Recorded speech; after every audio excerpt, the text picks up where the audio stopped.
네, 이른바 스폰서 의혹을 받고 있는 김영준 부장검사가 오늘 오전 검찰에 전격 소환됐습니다. 대검 특별감찰팀은 김 부장검사를 피의자 신분으로 불러서 조사를 하고 있는데요.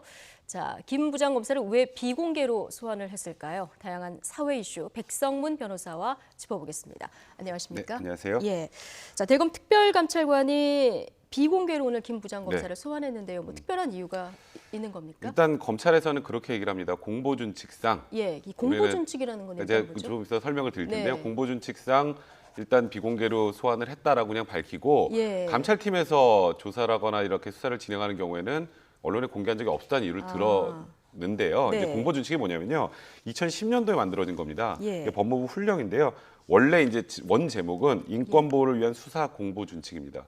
그 내용이 그러니까 공소를 제기하기 전까지는 수사 사건에 대해서 혐의 사실과 수사 상황을 일절 외부에 공개해서는 안 된다라는 준칙이 있어요. 네. 근데 이제 2010년에 만들어졌다고요? 거기에 예외 조항이 있습니다. 예. 이제 중대한 오보나 뭐 추측성 보도를 방지할 필요가 있는 경우하고 이 두 예. 번째가 중요한데 피의자가 공인인 경우에는 공개하는 경우가 많아요.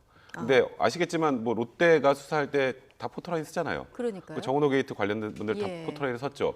근데 김영준 부장검사가 공인이 아닌가요?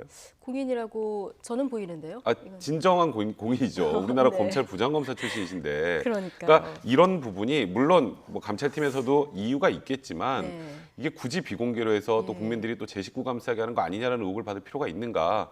공보준칙이라는 이런 이유를 댔지만 제가 말씀드렸던 이런 예외 조항이 있는데 왜 또 비공개로 했는지 좀 저희 입장에서는 좀 네. 어이가 없다고 해야 될까요? 좀 예. 그렇습니다. 국민들 입장에서는 네네. 눈높이에 맞지 않는 그런 뭐 조금 궁금해하시는 분들이 네. 있을 것 같아서 첫 질문을 드렸고요. 자, 특별감찰팀 꾸린 지 지금 16일 만에 네. 소환을 하는 겁니다. 네. 지금 그 김영준 부장검사가 받았던 의혹들이 꽤 많은데 네. 일단 한번 정리를 좀 하고 넘어갈까요? 크게 보면 세 가지 정도 됩니다. 네. 일단 언론에 가장 많이 알려졌던 건 고등학교 동창이었던 사업가 김모 씨 있잖아요. 예. 올해 2월하고 3월 이 두 차례 걸쳐서 1,500만 원씩 각각 받았다는 예. 혐의하고요. 그다음에 그거 말고 이 김모 씨가 주장하는 거는 그 외에 향응하고 접대했던 부분들이 네. 억 단위가 넘는다라고 지금 진술한 바 있어요. 예. 그래서 그 부분이 일단 첫 번째 예. 그 되고 혐의가 될 거고요. 두 번째 혐의 같은 경우에는 이 김영준 부장검사가 작년에는 이제 남부지검에서 증권범죄합동수사단장이었거든요. 그 네. 당시에 어찌 보면 조사 대상이었던 과거에 검찰 출신이었던 이제 박모 변호사 그 사건을 네. 과거에 좀 담당을 했었는데 예. 그 박모 변호사하고 4천만 원 정도 이 금융 거래를 한 게 있어요. 네. 그러니까 이것 역시 이 박모 변호사의 수사를 좀 무마하려고 했던 게 아니냐라는 의혹을 하나 받고 있고요. 예, 이 박 변호사 통장은 또 김모 씨 그 돈을 받을 때 이용된 그 네, 통장이기도 그 박모 변호사의 부인의 부인의 통장으로 통장이죠. 갔었죠. 예. 그러니까 그 부분도 좀 조사 대상이 아, 되고요. 마지막으로는 이제 작년 3월부터 올해 7월까지 한 세 차례에 걸쳐서 KB금융지주 임원 정모 전무를 만나서 수백만 원대 또 향응을 제공받은 그런 의혹을 받고 있는데요. 그 당시에 제가 말씀드렸던 것처럼 이 김 부장검사는 증권범죄 합동수사 단장이었기 때문에 예. 사건과 연관성이 있었거든요. 관련성이 네, 그렇기 있다고 봐야 때문에 되겠군요. 예. 이런 부분들이 이게 지금 아직은 김영란법이 시행이 안 되고 있으니까요. 예. 직무 관련성하고 대가성 있는 뇌물이었느냐 그 부분이 집중적인 수사 대상이 될 것 같습니다. 근데 주로 지인들하고 좀 아는 네, 사람들하고 그렇죠. 이렇게 향응을 주고 받거나 이런 일이 있는 건데요. 그 말씀해주신 의혹 세 가지 가운데서 법적으로 빠져나가기 가장 힘든, 가장 큰 건 뭐라고 볼 수 있을까요? 일단 첫 번째로 이제 박모 변호사와 금융거래 관계는 이 수사 당시가 아니라 그 이후인 경우가 많아요. 그래서 예. 이 부분은 그것과 관계없다라고 넘어갈 가능성이 좀 높은 부분이고요. 예. 가장 어려운 부분은 사실 아까 그 고교 동창 사건의 김모 씨와 돈을 네. 주고받았던 것, 예. 그리고 향응을 제공받았다는 건데요. 그거는 여러 가지 우리가 지금 언론을 통해서도 그 문자 메시지나 대화 내용까지 다 들었잖아요. 이미 뭐 네, 그러니까 증거로 그게 굉장히 많은 충분하죠. 증거들이 예. 있기 때문에 그 부분은 현실적으로 빠져나가기 네. 힘들지 않겠느냐는 게 일단 네. 법적인 시각인 것 같고요. 예. 마지막 KB 관련해서는 일단 이 임원이 소환이 됐습니다. 예. 이 임원이 어떤 진술을 하느냐, 어떤 내용의 진술을 하느냐에 따라서 이 부분도 네. 이 혐의가 인정될 가능성이 있는 거고요. 일단 예. 가장 중요한 부분은 그 과거 그 동창이었던 김모 씨하고 있었던 그 거래 관계 부분이 가장 중요한 부분인 것 같습니다. 네, 그 부분. 자, 그런데 김영준 검사는 지금 다른 주장을 하고 네. 있지 않습니까? 자기가 뭐 억대도 아니고 모두 갚았다 네. 이런 주장을 하고 있는데 지금 사실 그 공갈 혐의로 수사 의뢰까지 네. 한 상황이에요. 이거 좀 진흙탕 싸움으로 번지는 그런 느낌인데요. 근데 이게 두 가지 의미가 있어요. 예. 하나는 이 사업가 김모 씨에 대한 공격의 의미도 있지만 하나는 본인의 방어 의미도 있습니다.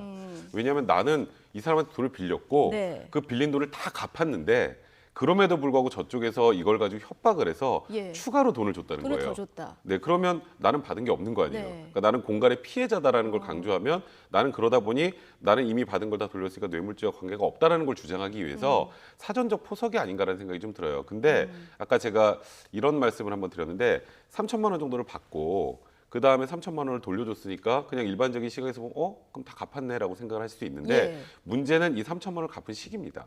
왜냐하면 처음에 이제 그 뭐 내연녀의 뭐 오피스텔 마련해주는 자금이나 뭐 박모 예. 변호사의 그 부인 계좌를 이렇게 돈을 받고 그리고 이게 내사 단계에 올라온 다음에 갑자기 돈을 갚은 거예요. 네. 그것도 어머니의 돈을 네, 그렇죠. 빌려서, 예. 그러면 그 후에 갚았던 건 이 수사가 진행되는 것을 예감하고 한 거기 때문에 그거는 이미 수수한 것으로 끝이 난 겁니다. 그래서 네. 그 뒤에 하는 지금 여러 가지의 내용들은 일단 저희들 법조인이 보기에는 좀 변명에 불과하지 않나는 생각이 네. 듭니다. 본인이 뭐 수사 전문가니까요. 네, 그렇죠. 예. 자, 그런데 중요한 증거가 될 수 있는 게 이제 휴대전화 네. 아니겠습니까? 이제 공용 휴대전화가 지금 좀 문제가 되고 있는데 네. 지난 20일, 21일 김 부장검사에 대해서 두 차례 압수수색 네. 영장을 받아서 이제 수색을 했는데 찾질 못했어요. 잃어버렸다 이렇게 얘기를 네, 하고 그 있다면서요. 부분도 예. 왜 압수수색을 그때 해야만 했었는지 굉장히 의문스럽습니다. 그 전에 아쉬움이 할 수 남는 있었거든요. 대목이죠. 예. 왜냐하면은 이 김 부장검사가 본인이 이제 개인적으로 쓰는 핸드폰이 하나 있었고 네. 또 예금보험공사에 파견 근무를 나갔던 적이 있습니다. 네. 그게 금융부실 책임조사 본부장으로 부사장급이었어요. 네. 이제 거기에서 업무용 폰을 받는데 그거는 검찰에서 다 압니다. 당연히 업무용 폰을 받는다는 거. 네. 그러면 원래 개인적으로 사용하는 폰 말고 이 업무에 사용했던 폰도 당연히 임의 제출을 받거나 빨리 압수수색해서 반납을- 받아 써야 예. 되는데 계속 하지 않다. 그때 이제 김 부장검사 측 변호인이 이렇게 얘기를 하더라고요. 처음부터 달라고 했으면 줬을 텐데 예. 추석 연휴 기간에 잊어버렸다는 거예요.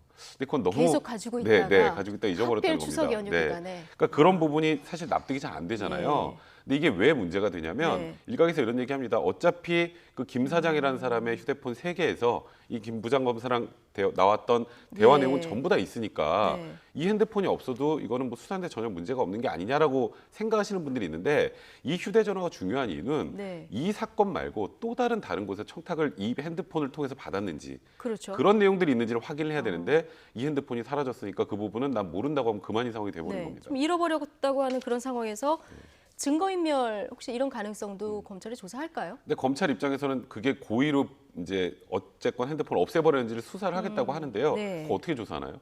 이거 현실적으로 그거는 김용준 부장검사의 말에 의존할 수밖에 없어요. 네. 그러니까 이러다 보니까 아까 오늘 공고 예. 준칙에 따라 비공개했다라는 거 그리고 네. 뭔가 이 압수수색 과정에서도 제일 중요한 신속성이나 이런 부분을 갖추지 못했다라는 거 그리고 세 번째로 원래 올해 5월에 네. 내사 단계 진행되면서 마포경찰서에서 네. 원래 김용준 부장검사의 이 거래 내역에 대해서 압수수색 영장 신청하려고 했어요. 근데 검찰에서 예. 아니 다른 피의자부터 하고 이거는 나중에 보류해라라고 해가지고 그때도 안 한 거란 말이에요.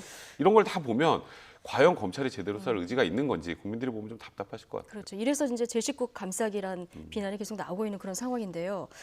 그런데 이제 개인 휴대폰은 지금 검찰이 확보한 네, 그런 그렇죠. 상황인데요. 여기서도 보면은 주도면밀한 게 대화가 자동 삭제되는 SNS 기능을 네. 사용을 하고 있었고요. 네. 그런데 이거는 이제 복구가 힘든가요? 그거는 지금 확인을 해봤는데 복구가 안 된답니다. 아, 복구가 안 됩니까? 그러니까 그 부분 대화는 이제 증거로 사용할 수 없는 거죠. 네. 그러니까 지금 일단 남아 있는 건 그 사업가 김모 씨의 핸드폰에 남아 있는 대화 내용. 네. 이제 그게 주요 증거가 될 거고요.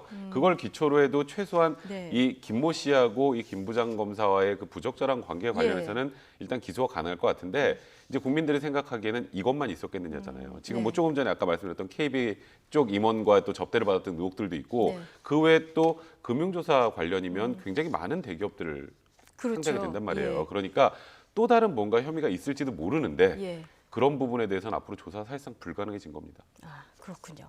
자, 마지막으로 구속영장 청구 여부 어떻게 보십니까? 지금 이 금액이 일단 1억 원이 넘는다는 것, 이거는 김모 씨의 주장입니다만 예. 이제 확인되게 3천만 원이고요. 네. 아마도 그거보다는 더 많이 인정이 될 것 같은데요. 그러면 그 원래 있는 형법에 뇌물죄가 적용이 되지 않습니다. 이건 특정범죄 가중처벌 등에 관한 법률이 적용이 되는데 네. 거기 형이 3천만 원에서 5천만 원 정도의 뇌물을 받으면 5년 이상의 유기징역형입니다. 예. 살인죄와 거의 똑같아요.